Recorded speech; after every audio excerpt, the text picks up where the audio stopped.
ஸ்ரீ குருவாயூரப்பன் திருவடிகளே சரணம். இந்த தசகத்தோட 4வது ஸ்லோகத்தை இன்னைக்கு பார்க்குறோம். முதல்ல வார்த்தைகளை பிரித்து சொல்லலாம், பிறகு ஒவ்வொரு வரியும் சேர்த்து சொல்லலாம்.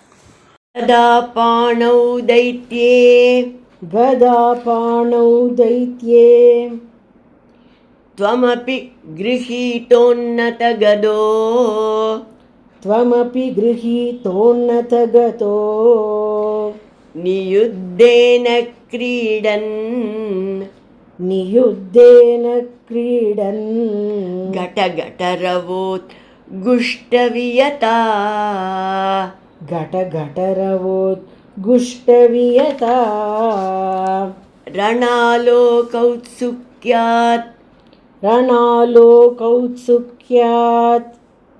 मिलति सुरसङ्गे धृतममुं मिलति सुरसङ्गे धृतममुं निरुन्द्या सन्ध्यातः निरुन्द्या सन्ध्यातः प्रथममिति धात्रा जगदिशे प्रथममिति दात्रा जगदिशे तदा पाणौ दैत्ये त्वमपि गृहीतोन्नत गदो गदा पाणौ दैत्ये त्वमपि गृहीतोन्नत गतो नियुद्धेन क्रीडन् घटघटरवोत् गुष्टवियता नियुद्धेन क्रीडन् घटघटरवोत् गुष्टवियता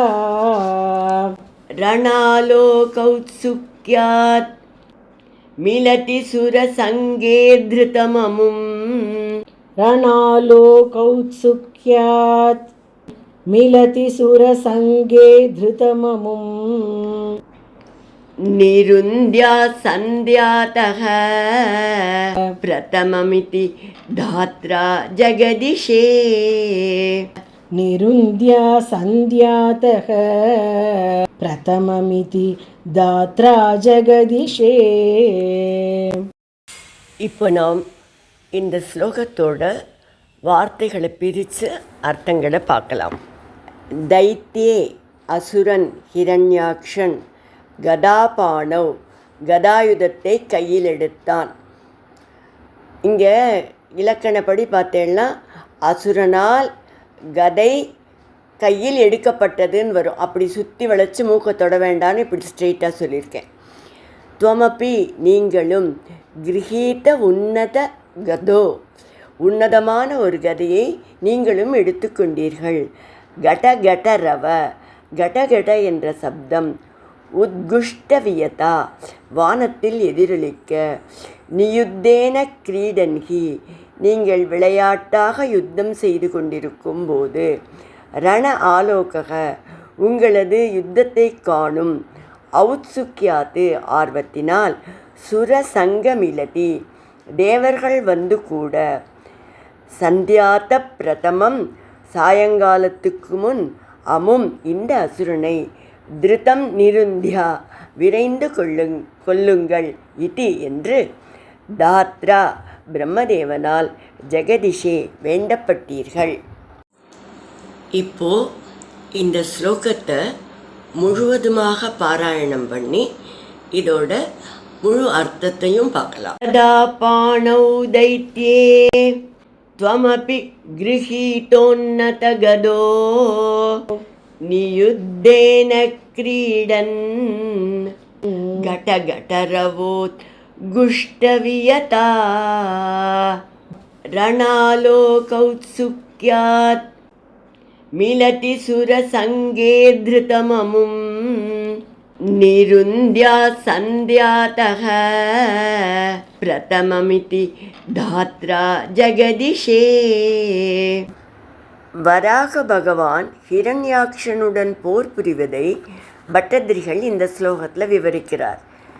ஹிரண்யாக்ஷன் ஒரு கதையை எடுத்துட்டானா, வராக பகவானும் ஒரு உன்னதமான கதையை கையில் எடுத்துட்டார் அப்படின்னு பட்டதிரி சொல்கிறார். 2 கதைகளும் ஒன்றோடொன்று மோதிக்கிறது. கடகடன்னு சப்தம். ஆகாசத்து வரைக்கும் விண்ணை முட்டியது. அந்த அசுரன் மிக பயங்கரமான வானை முட்டும் உருவம் கொண்டவன். தேவர்களெல்லாம் அவனை பார்த்து பயந்தார்கள் என்று முன்பே சொல்லியிருக்கிறேன் இல்லையா? பகவானுக்கு அவன் ஒரு எதிரியாகவே இல்லையாம். அவனோடு யுத்தம் செய்வது அவருக்கு ஒரு விளையாட்டு போல இருந்தது. இப்படி வராக பகவான் அனாயாசமாக போர் செய்து கொண்டிருந்த போது பெரிய சப்தம், பயங்கரமான சப்தம், பேரொலி உண்டானது. அதை கேட்டு தேவர்கள் இந்த போரை காண்பதற்கு வானத்தில் கூடிவிட்டார்கள். அப்போது பிரம்மதேவர் இந்த அசுரனை சந்தியா காலத்துக்கு முன்னால் கொன்றுவிடுங்கள் என்று பகவானை வேண்டுகிறார். பொதுவாக இரவில் அசுரர்களுக்கு பலம் அதிகம், அதனால் பிரம்மா அப்படி சொன்னார்னு சொல்லலாம். ஆனால் இந்த ஸ்லோகத்திலே பட்டதிரி என்ன சொல்லியிருக்கார்? ஹிரண்யாட்சன் பகவானுக்கு பலத்திலோ போர்த்திறமையிலோ சிறிதும் சமமாக இல்லை அப்படிங்கிறது திரும்ப திரும்ப சொல்கிறார் இல்லையா? ஹிரண்யாக்ஷன் பிரம்மாவின் சிருஷ்டியை, அவர் படைத்த ஜீவர்களை மிகவும் துன்புறுத்தி வந்தான். அதனால் அவனை சீக்கிரமாக கொன்றுவிடுங்கள் என்று பிரம்மா சொல்கிறார் என்று அர்த்தம் கொள்வதுதான் சரியாக இருக்கும்.